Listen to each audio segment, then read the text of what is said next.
Mateus 28, do versículo 16 até o versículo 20. A palavra de Deus diz assim: Então os 11 discípulos partiram para a Galiléia e foram ao monte que Jesus havia indicado.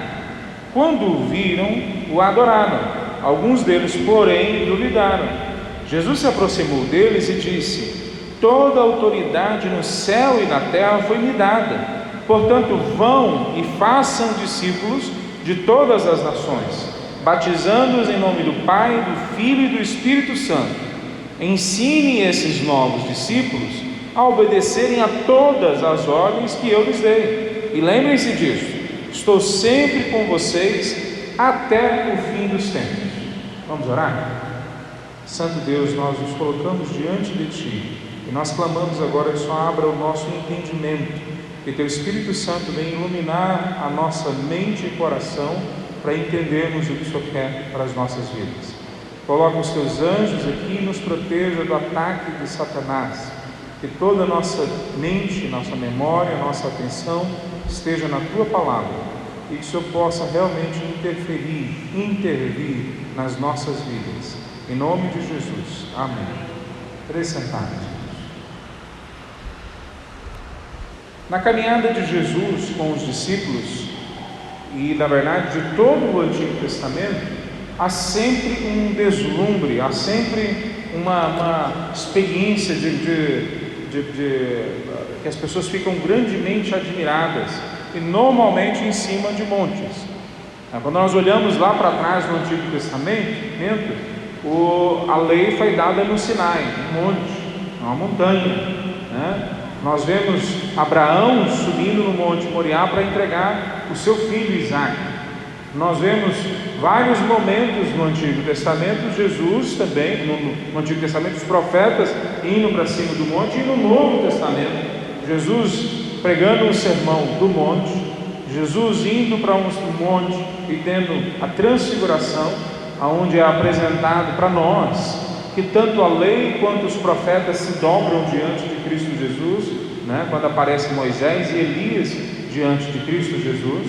E mais uma vez agora o Senhor Jesus encontra com os discípulos em cima do monte, mas agora no ápice da história, no clímax, no momento mais importante da história, na ressurreição de Cristo Jesus. Cristo já morreu, já ressuscitou, e os discípulos agora encontram pela primeira vez Cristo Jesus.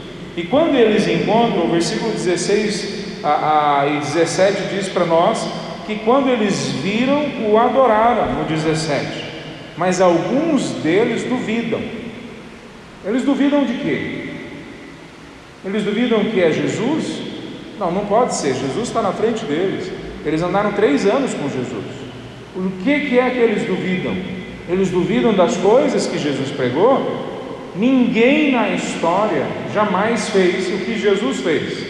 Por isso eles não entendiam quando Jesus dizia que ele seria morto e ao terceiro dia ele ressuscitaria, porque era loucura para todas as pessoas falarem ou ouvirem falar de ressurreição.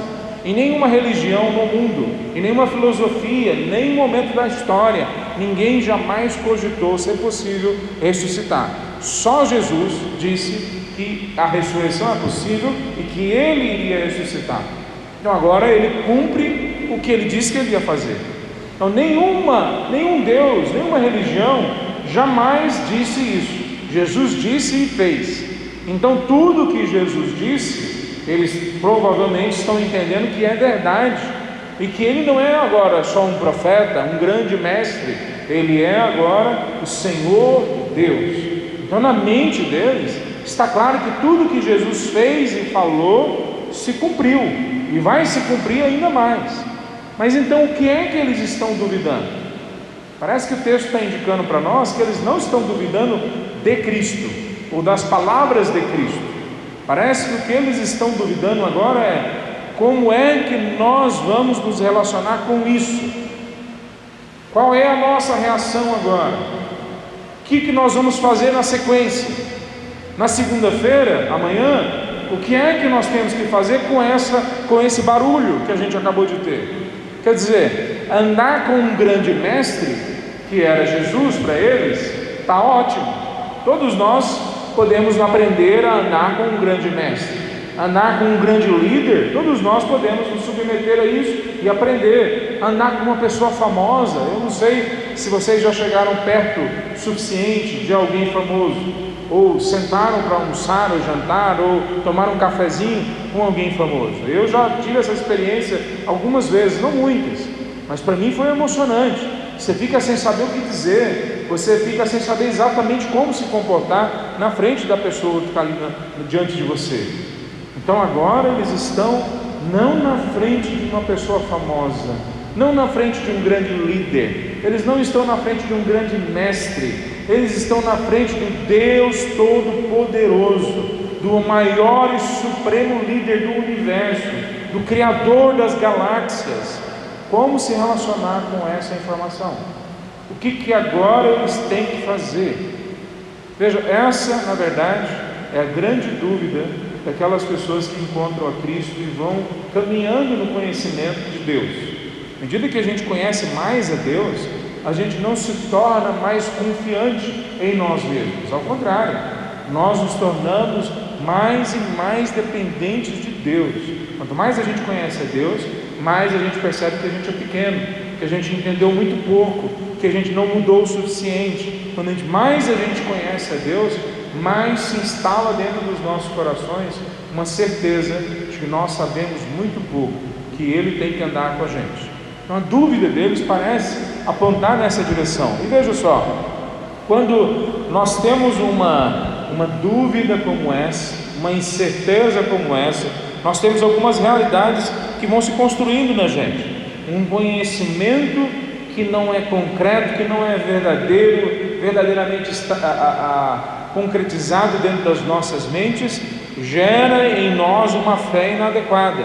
Então um conhecimento incerto gera em nós uma fé inadequada, e um conhecimento incerto e uma fé inadequada gera na gente um comportamento, uma atitude confusa. Veja, se eu não conheço claramente o que Deus está dizendo para mim, o que Ele está fazendo na história, isso gera em mim uma reação confusa, complicada.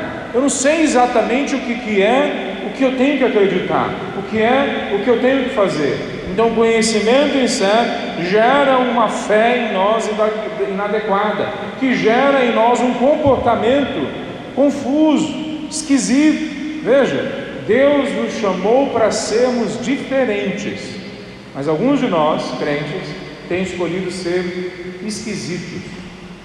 Não é a mesma coisa. Deus nos chamou para sermos diferentes, santos. Alguns de nós, por não entenderem a fé, decidiram ser esquisitos. Não é isso que Deus quer para nós, não necessariamente. Então, quando nós olhamos para esse texto, o texto está esclarecendo para os discípulos, colocando pingo nos is, mostrando para os discípulos um mapa de como eles têm que interpretar tudo que Jesus falou até aquele momento.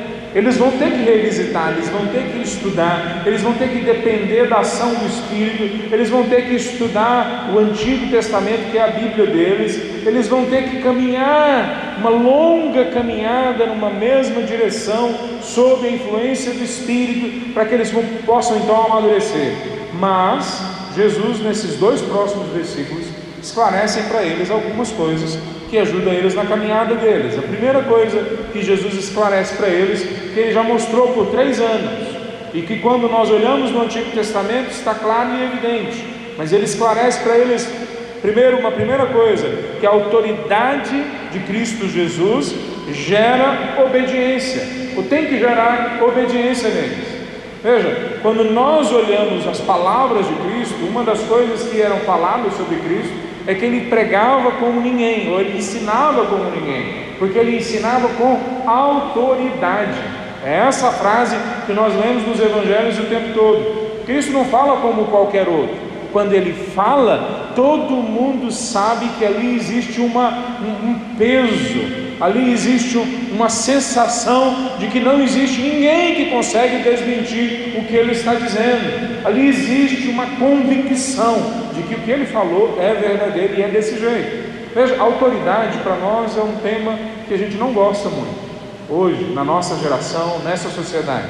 Quando alguém fala que nós precisamos obedecer às autoridades, normalmente essa pessoa é tida como um chato na sociedade.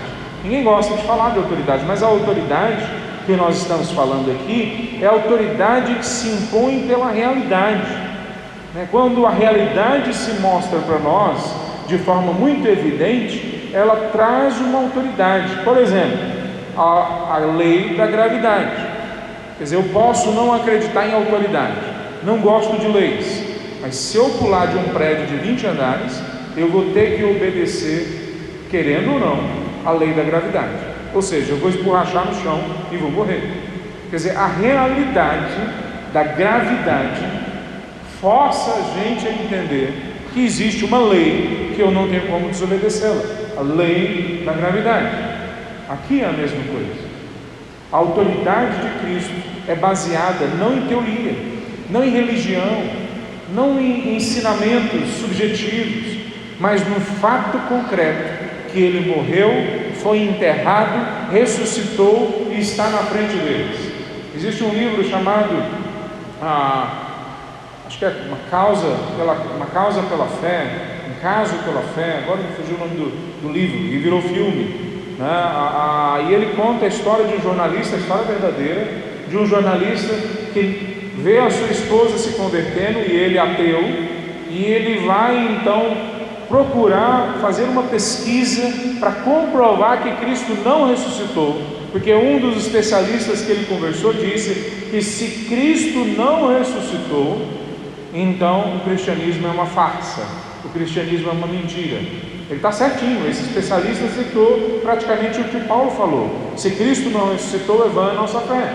Então esse jornalista vai procurar, isso na década de 70 e 80, provas na história de que Cristo não poderia ter ressuscitado.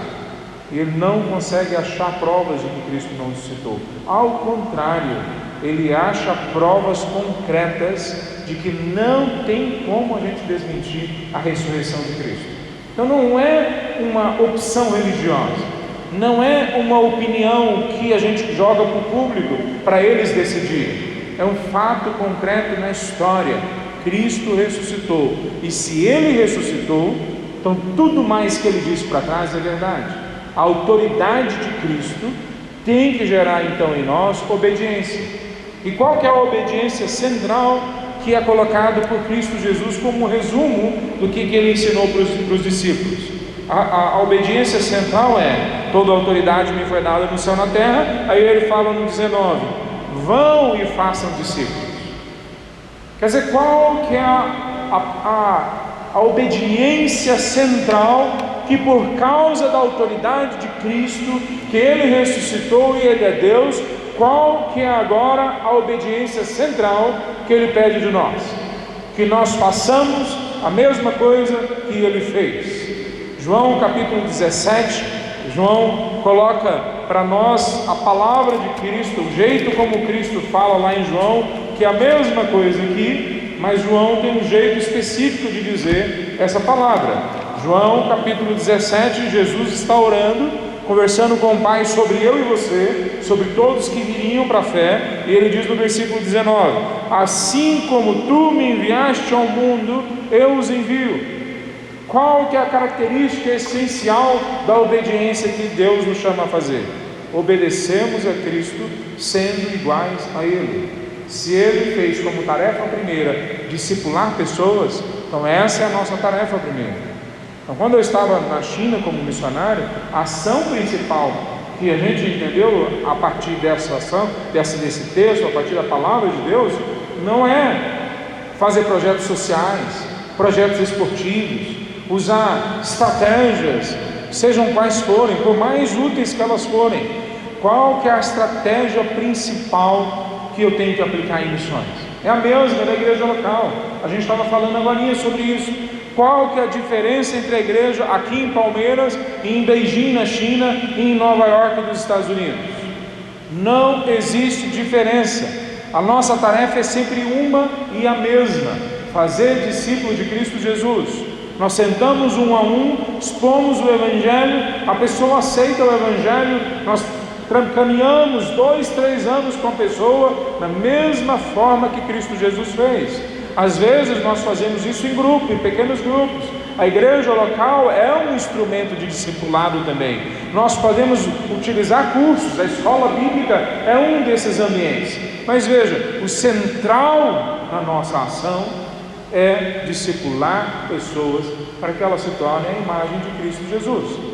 Então, quando nós olhamos a autoridade de Cristo Jesus, não basta vir no culto, não basta nós termos a nossa devocional sozinho, não basta nós decorarmos a palavra de Deus, embora todas essas coisas não só são úteis, mas elas são essenciais à nossa fé. Nós temos que imitar a Cristo Jesus, como um sal no saleiro. Nós temos que na segunda-feira sermos jogados no mundo para salgar o mundo em volta da gente. E a gente tem sempre que se lembrar que nós somos o sal do mundo, nós não somos o mel do mundo. O mel as pessoas saboreiam, sal, põe na boca sal, né? As pessoas cospem, né? Sal não é gostoso, ele salga as coisas, e aí as coisas ficam gostosas. Mas nós não vamos ser bem aceitos no mundo, da mesma forma que Jesus não foi bem aceito no mundo. Então nossa tarefa primeira é, uma vez que Jesus tem toda a autoridade, é obedecê-lo, e a principal coisa que ele coloca é fazermos discípulos.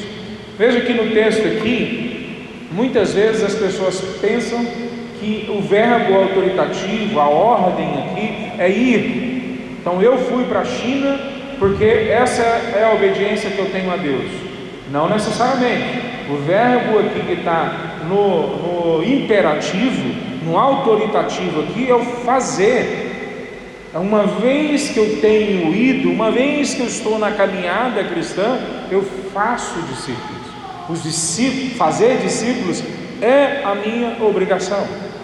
A gente poderia falar só sobre isso, passar um dia falando sobre fazer discípulos, porque há muita confusão. Alguns acham que fazer discípulos é aula, outros acham que fazer discípulos é só conversar com eles, outros acham que fazer discípulos é só encontrar no domingo na igreja. Todas essas coisas fazem parte da produção, da construção do discípulo de Cristo Jesus.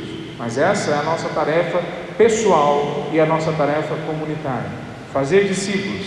Então, a autoridade de Cristo deve gerar em nós uma obediência. Segunda coisa que esse texto nos mostra, que Jesus resume aquilo que aconteceu nos 3 anos de caminhada agora aqui, que essa autoridade que gera obediência, o ambiente que ela acontece é amplo, é abrangente.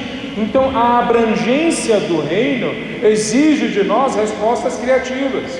Veja, se por um lado a autoridade gera em nós obediência, por outro lado a abrangência do reino exige de nós que a gente use o cérebro, que a gente use a criatividade, o empreendedorismo, que a gente se gaste estudando a palavra de Deus, a cultura dos homens, para poder entrar da melhor forma possível dentro da casa das pessoas, da vida das pessoas, da cultura das pessoas. Quando ele fala para nós o que é que nós temos que ensinar, ele diz da seguinte forma: façam discípulos de todas as etnias. A palavra nações aqui, ou povos, é a palavra no grego etnos, que é a nossa palavra etnias. Tem 16.500 etnias no mundo hoje. Alguns fazem a conta um pouco diferente, mas se tem tantas etnias, com tantas culturas, como que a gente pode ter uma igreja engessada, que só tem um jeito de ser, que só tem uma maneira de construir prédio, uma maneira de pregar, uma maneira de ensinar, uma maneira de viver a vida cristã na segunda-feira? Então veja, nós temos a palavra de Deus que nos traz princípios e valores, mas nós temos uma diversidade lá fora, que nós temos que ir para dentro delas, estudá-las, entendê-las e aplicar o Evangelho nelas.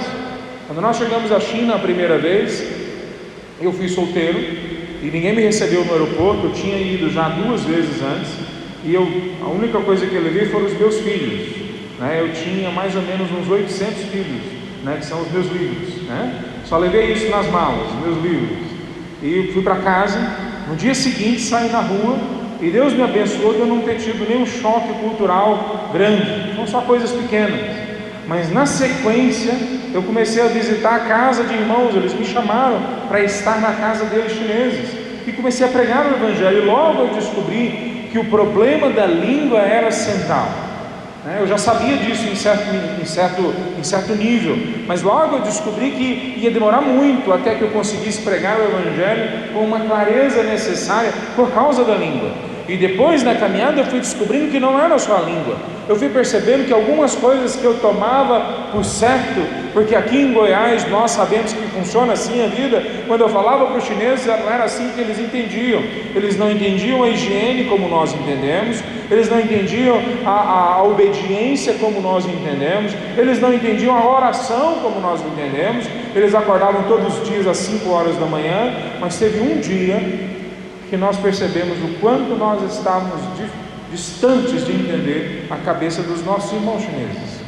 E tinha uma moça que nós treinávamos na minha casa, e aí nesse momento eu já estava casado. Eu logo conheci a minha esposa, goianinha, do pé rachado, mas ela tinha ido lá na China e nós nos conhecemos lá. E aí eu voltei para o Brasil. Antes de eu voltar, ela vendeu tudo que ela tinha, ela era dentista. Então eu cheguei um mês depois que ela vendeu tudo, nós nos casamos e ela voltou comigo para a China. Outro dia eu conto a história completa para os irmãos. Mas nesse momento estava eu e minha esposa, e essa moça que a gente havia treinado num seminário clandestino dentro da minha casa, proibido de termos, mas nós tínhamos ele lá. Então nós tínhamos esse seminário nosso que nós treinamos, gastamos tempo, esforço, gastei toda a minha condição linguística, que era muito pequena na época. Eu não sabia bem o chinês, meu inglês era horrível, ela também não sabia bem inglês, então, mas nós nos esforçamos e treinamos ela. Agora, 2, 3 anos depois, ela aparece na minha casa numa noite, com o dente doendo, precisava de fazer canal. Minha esposa era dentista, mas nós não tínhamos consultório lá. Então minha esposa orientou ela, e ela disse: eu não tenho dinheiro para ir no dentista. Nós tiramos o dinheiro e pagamos, não era barato. Ela foi no dentista, voltou depois, na mesma noite, e dormiu lá em casa. Minha esposa cuidou dela a noite toda. Ela com a boca inchada por causa daquele dente inflamado. No outro dia acordou melhor, porque tinha tirado o dente, tinha feito canal, na verdade, não tirado o dente. No outro dia de manhã, minha esposa continuou cuidando dela, e eu lembro que no café da manhã, umas 8 horas da manhã, nós sentados na mesa, ela chorando, ela falou para a gente o seguinte: hoje eu descobri que vocês são crentes de verdade. Aí eu olhei para ela assim: como assim?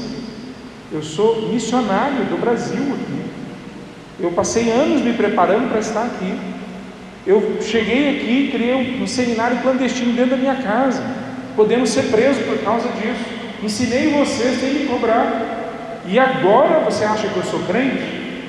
O que está acontecendo? Aí ela me explicou: porque para nós, os chineses, ricos não vão para o céu.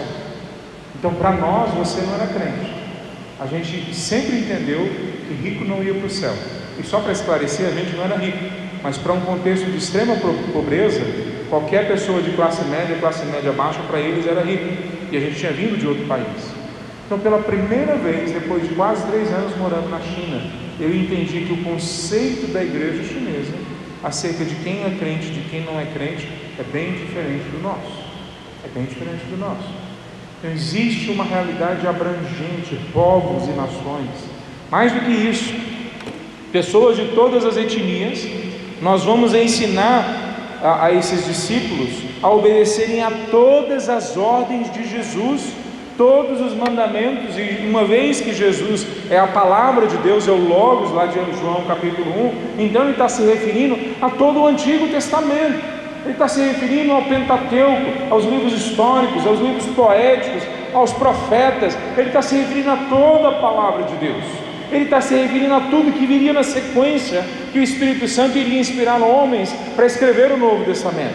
Então nós vamos ter que ensinar às pessoas o todo da palavra de Deus, que invade não a religião, não a igreja, invade a vida toda. A gente vai ter que ensinar as pessoas não a serem crentes, não a serem batistas, não a serem religiosos. A gente vai ter que ensinar as pessoas, talvez pela primeira vez na vida delas, a serem gente. Só uma única pessoa na história foi 100% humano depois da queda de Adão, e o nome dele é Jesus Cristo de Nazaré. Só Ele foi 100% humano, só Ele viveu integralmente, plenamente a sua humanidade. Todos nós, à medida que pecamos, nos bestializamos, nos tornamos menos do que seres humanos. Então o que nós vamos ensinar as pessoas? Nós vamos ensinar as pessoas a serem pais, mães, nós vamos ensinar as pessoas a serem bons profissionais, nós vamos ensinar as pessoas a fazerem as suas tarefas na sociedade, entendendo que elas pertencem ao novo céu e à nova terra. Eles pertencem a outra realidade, ao paraíso, à eternidade. Nós fomos feitos para um outro mundo. Em Eclesiastes capítulo 3, versículo 9, o sábio diz que Deus colocou a eternidade no coração humano. Se uma vez que nós temos a eternidade no nosso coração, esse desejo, esse senso de que nós não pertencemos aqui, isso é mais uma prova de que Deus nos fez para uma outra realidade, para o novo céu e a nova terra. Então veja, não é só que existem muitas culturas, é que a mensagem que a gente tem que pregar é muito abrangente. Então, mais do que isso, ela tem que ser pregada por todos nós. Quer dizer, ela não é só para todos os povos e abrangente, ela tem que ser pregada por todos nós. Ele fala então, vão e façam discípulos. Quem é que está ouvindo essa ordem de Jesus? Os 11 apóstolos, né? Os 12 menos Judas, então os 11 apóstolos. E será que Jesus está falando só para os 11? Quer dizer, será que os 11 estão é só eles que têm essa responsabilidade? Alguns podem dizer, não, é para eles e os pastores e missionários da igreja. Quer dizer, eles têm essa responsabilidade. Será que é isso que nós entendemos? Porque se for, o jeito que termina o texto também não se aplicaria às pessoas que não são pastores e missionários. Porque olha o jeito que termina o texto: e eis que estou com vocês até o fim dos tempos. Com vocês quem?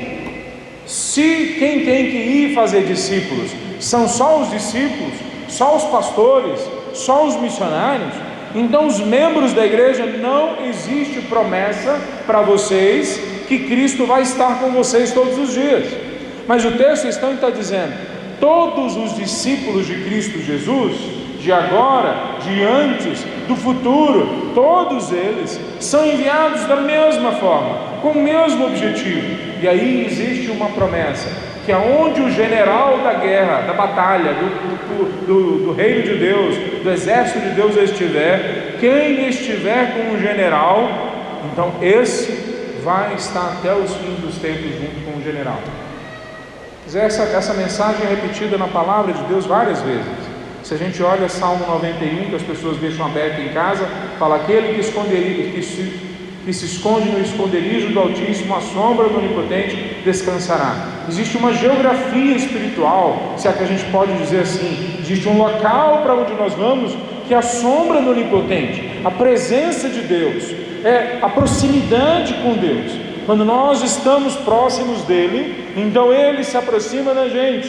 Tiago fala sobre isso, Paulo fala sobre isso, Pedro fala sobre isso, quase todos os profetas do Antigo Testamento falam sobre isso. Quando nós olhamos depois Salmo 127, o salmista diz para nós que se o Senhor não é o construtor da casa, em vão trabalham aqueles que edificam.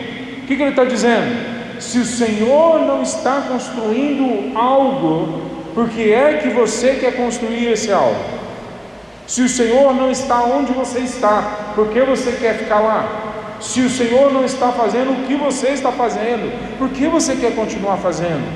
Então ele também está dizendo para nós: olhe com atenção o que é que Deus está fazendo e faça a mesma coisa. Será que essa mensagem é só para nós? João capítulo 5, Jesus conta como que é a experiência de vida dele e a experiência, portanto, também ministerial dele. João 5,19. Jesus respondeu: eu lhes digo a verdade, o filho não pode fazer coisa alguma por sua própria conta, ele faz apenas o que vê o Pai fazer.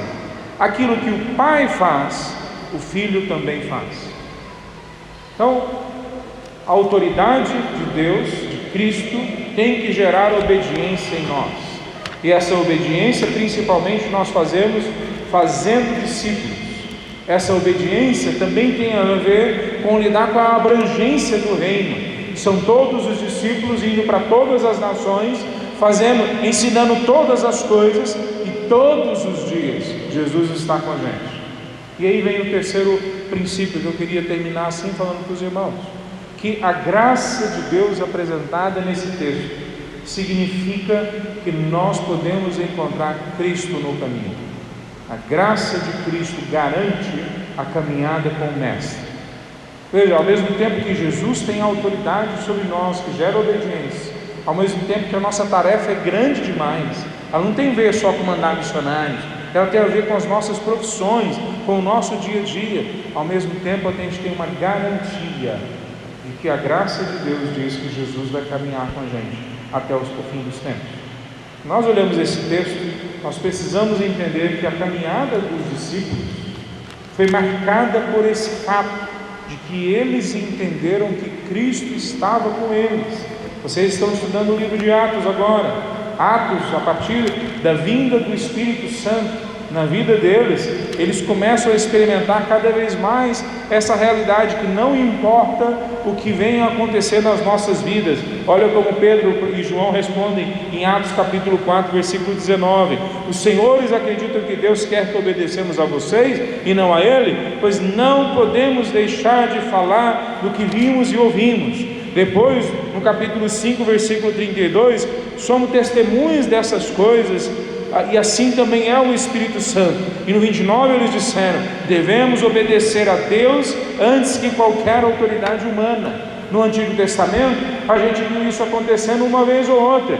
Sadraque, Mesaque e Abidnego olham para o imperador, para o rei que estava na frente dele e falam: nós sabemos que Deus pode nos libertar da fornalha, mas se Ele não nos libertar, saiba que mesmo assim nós estamos dispostos a entregar a nossa vida. Por quê? Porque eles tinham conhecimento da graça de Deus, que Ele não ia deixar eles sozinhos. E no caso deles, o Senhor Jesus aparece com eles dentro da fornalha, ou um anjo. Alguns acham que é Jesus, alguns acham que é um anjo. O fato é que Deus os livra da fornalha. Nós olhamos isso também na cova dos leões, nós olhamos isso também na substituição de Isaac por um carneiro, uma ovelha, no sacrifício que estava sendo oferecido lá atrás. Nós vemos vários momentos da história Deus vindo e andando com o seu povo, mas no Novo Testamento isso é prometido para todos.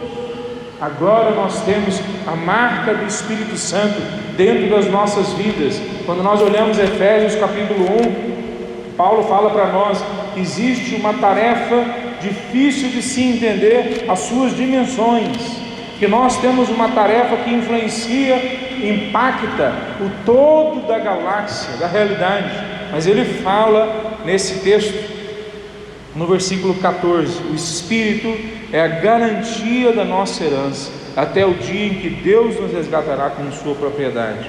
É a garantia que é colocada dentro dos nossos corações. Então, como que esse texto termina?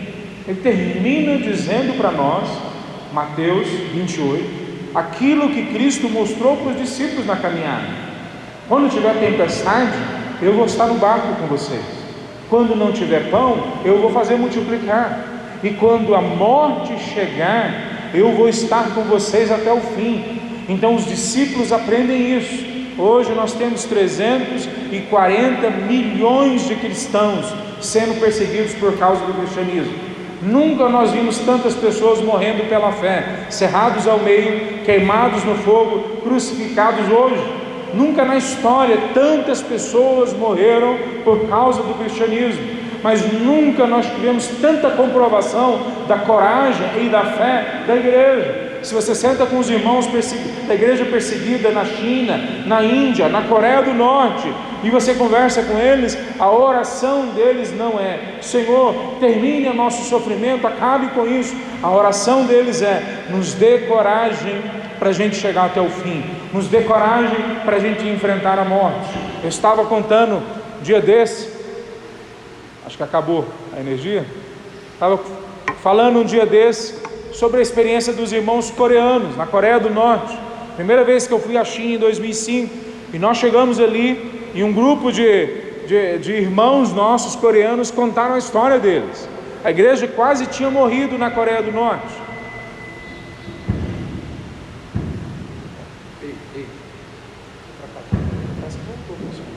A igreja quase tinha morrido na Coreia do Norte, mas os nossos irmãos contaram a história de um último grupo de crentes que haviam ali e tinha sido dizimado naquele local. Eles foram achados numa fazenda no interior, e quando eles chegaram na fazenda, os policiais colocaram as crianças numa fila e os adultos em outra fila na frente das crianças, e colocaram uma corda no pescoço de cada uma das crianças. E à medida que eles iam conversando com as crianças e com os pais, eles falavam para os pais: se vocês negarem a Cristo Jesus, nós não matamos os seus filhos. E aí os pais falavam para os filhos: meus filhos podem ficar tranquilos, porque daqui a pouquinho nós vamos estar juntos no céu. E uma criança depois da outra foi enforcada na frente dos pais. Depois, na sequência, ele mandou todos os adultos deitarem no chão e vieram com um rolo compressor e deram a oportunidade de novo para um a um depois dos nossos irmãos. Para cada um deles eles paravam e perguntavam: você quer negar a Cristo Jesus? E eles nem responderam mais. Eles começaram a cantar uma música que talvez você conheça: rude cruz se erigiu, belo dia fugiu da presença de vergonhador. Assim eu amo a mensagem da cruz, até morrer eu a vou proclamar. Eles foram cantando essa música e todos eles foram esmagados debaixo daquele rolo compressor, todos eles, sem negar a fé, sem demonstrar falta de coragem, mesmo com algum medo no coração. Veja, por que nós sabemos dessa história? Um dos soldados que estava ali naquele dia se converteu e estava lá dando testemunho para nós. Então, quando nós olhamos essa história se multiplicando na China, na Índia, mesmo no interior do Brasil, onde também há perseguição hoje, no meio da floresta amazônica, nós vemos esse fato de que a graça de Cristo Jesus nos garante a caminhada com o Mestre. Mesmo quando a videira não dá o seu fruto, a figueira não dá o seu fruto, nós podemos saber que o nosso Redentor vive. Então, o que é missões? Missões é o que é narrado para nós no final do texto de Mateus 28. Missões é a caminhada de Cristo Jesus por 3 anos na terra. Missões é o jeito que a igreja entendeu que ela tinha que viver na fé. O que é missões? Missões é o grande empreendimento, o maior empreendimento sendo feito nesse momento e em todos os outros momentos na história, porque missões é a ação de Deus de buscar e salvar o perdido, de resgatar as pessoas que estavam longe do propósito original que Deus tem para as nossas vidas. Então, eu queria concluir dessa forma, meus queridos. Hoje, nós vamos conversar mais depois sobre missões, sobre como nós, indivíduos e igreja, podemos nos envolver com missões. Mas eu quero fazer alguns desafios para vocês. Primeiro desafio: tire toda e qualquer autoridade que você tenha na sua vida e deixe só a autoridade de Cristo Jesus. Se qualquer outra coisa estabelece autoridade para você, tire isso da sua agenda, deixa só a autoridade de Cristo Jesus. Nós trabalhamos para o Senhor. Nós podemos ter chefes, nós podemos ter pessoas que comandam o nosso trabalho, mas finalmente, no fim do dia, nós trabalhamos para Jesus, para a honra e para a glória dele. Quando nós chegamos em casa, nosso marido, nossa esposa, nosso pai, nossa mãe podem não entender a nossa fé, mas coloque a sua autoridade, a sua percepção de autoridade em Cristo Jesus. E cuide do seu pai, da sua mãe, cuide da sua esposa, do seu esposo, em obediência a Cristo Jesus. Então, quando você vem para a igreja, pode ser que não seja aquela melhor coisa que você gostaria, mas coloque como única autoridade na sua vida Cristo Jesus. Então, se comporte na igreja e pela igreja, obedecendo a Cristo Jesus. Segunda coisa que eu quero talvez estabelecer como desafio para os irmãos: pegue a sua agenda na segunda-feira e jogue fora aquelas coisas que você não consegue identificar como realidades que têm conexão com a palavra de Deus. Deus tem uma agenda para você na segunda-feira. Ele tem uma agenda para o missionário lá na China, ele tem uma agenda para o pastor aqui, ele tem uma agenda para toda a igreja dele, mas ele tem uma agenda para você na segunda-feira. Então coloque a agenda de Deus, jogue fora a sua. Então pare de colocar sonhos e planos seus e comece a buscar os sonhos e planos de Deus. Os planos de Deus são maiores do que os nossos. Os planos de Deus são abrangentes o suficiente para tirar o fôlego da gente e para dar a alegria indizível que Pedro fala no capítulo 1 de sua carta.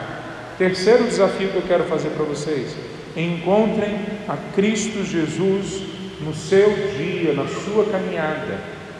Façam um esforço de acordar mais cedo, ou de dormir mais tarde, ou de separar um tempo no dia e de fechar os olhos sozinho, sem ninguém, de ler a palavra de Deus sozinho, sem ninguém, e de ficar na presença de Deus até que você tenha convicção que Jesus está com você, porque é garantido para nós, para todos nós, que Jesus vai estar na caminhada junto com a gente todos os dias que nós vivemos até o fim dos tempos. Então, para que viver menos do que isso? Para que viver menos ou com menos do que isso? Porque a garantia de que nós temos que o Senhor do Universo quer ser nosso amigo, quer conviver com a gente no dia a dia. Em João capítulo 15, versículo 15, Jesus fala com todas as palavras que Ele quer ser seu amigo. E Ele fala o seguinte: que vocês não são mais servos, agora vocês são amigos, porque eu abri para vocês quais são os meus planos. Eu abri e compartilhei com vocês as coisas que o Pai me diz. É isso que nós somos para Jesus. Somos a família dele, somos amigos dele, mas nem sempre é isso que o nosso coração nos diz. Então, lute com isso, para que Jesus se torne o seu melhor amigo no seu dia a dia. Vamos ficar em pé, meus irmãos, para a gente orar?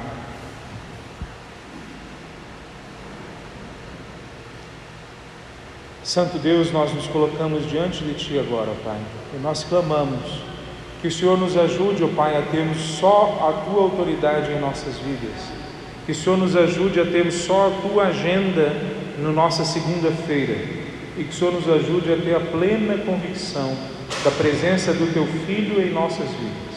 Em nome de Jesus que nós oramos. Amém, Senhor. Amém. Poder sentar-nos.